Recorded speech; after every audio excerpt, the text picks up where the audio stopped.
আগামী 1 জুলাই থেকে আমাদের যে জুলাই গণঅভ্যুত্থান, সেই জুলাই গণঅভ্যুত্থানের আমরা বর্ষপূর্তির দিকে যাব।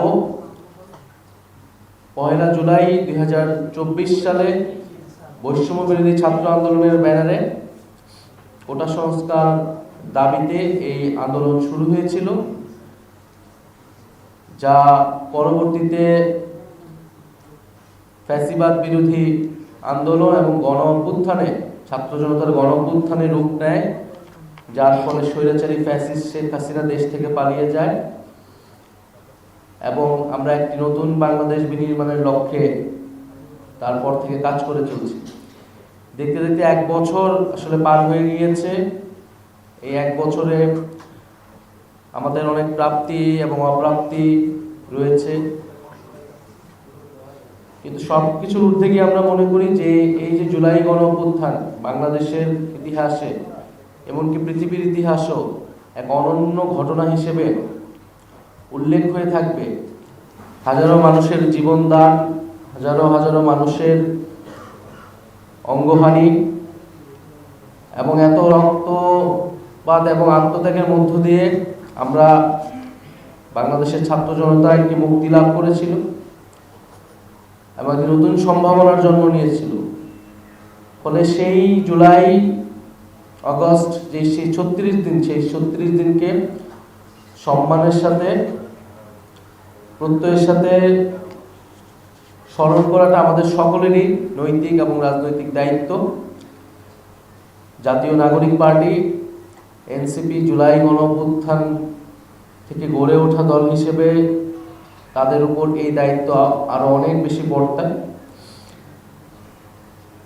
আমরা জুলাই গণঅভ্যুত্থান উপলক্ষে এসএমসি ওটসালাই এলো আরো উন্নত নতুন প্যাকে, জীবন বাঁচায়, জীবনকে এগিয়ে নিয়ে যায়।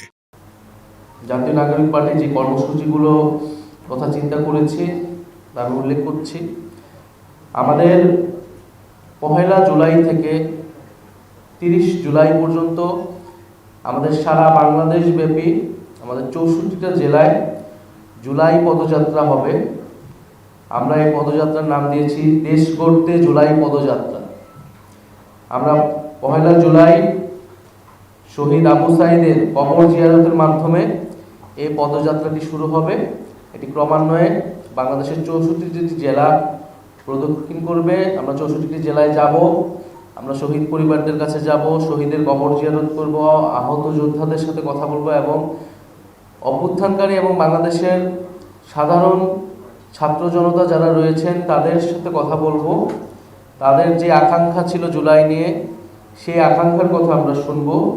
ফলে মানুষের কাছে যেতে এবং জুলাইকে মানুষের কাছে গিয়ে সাধারণ মানুষের সাথে মিলে স্মরণ করতেই এই কর্মসূচিটি।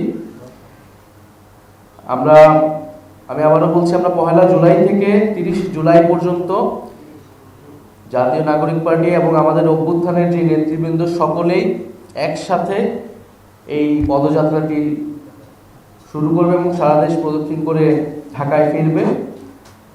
ফলে আমরা এই জুলাই গণঅভ্যুত্থানের পরে যে আকাঙ্ক্ষা নিয়ে আমরা বলেছিলাম নতুন বাংলাদেশ, বাংলাদেশ 2.0, আমরা মনে করি সেই বাংলাদেশ বিনির্মাণের কাজ, রাষ্ট্র পুনর্গঠনের কাজটি এখনো চলমান।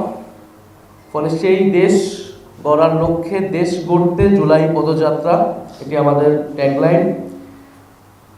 এর মধ্যে আমরা 16 জুলাই যেদিন শহীদ আবু সাঈদ শহীদ হন, এই জুলাই গণঅভ্যুত্থানের প্রথম শহীদ, এবং তার শহীদ হওয়ার মধ্য দিয়েই আমাদের যে জুলাই গণঅভ্যুত্থান শহীদের যে মিছিল, সেই মিছিলটি আসলে শুরু হয়েছে।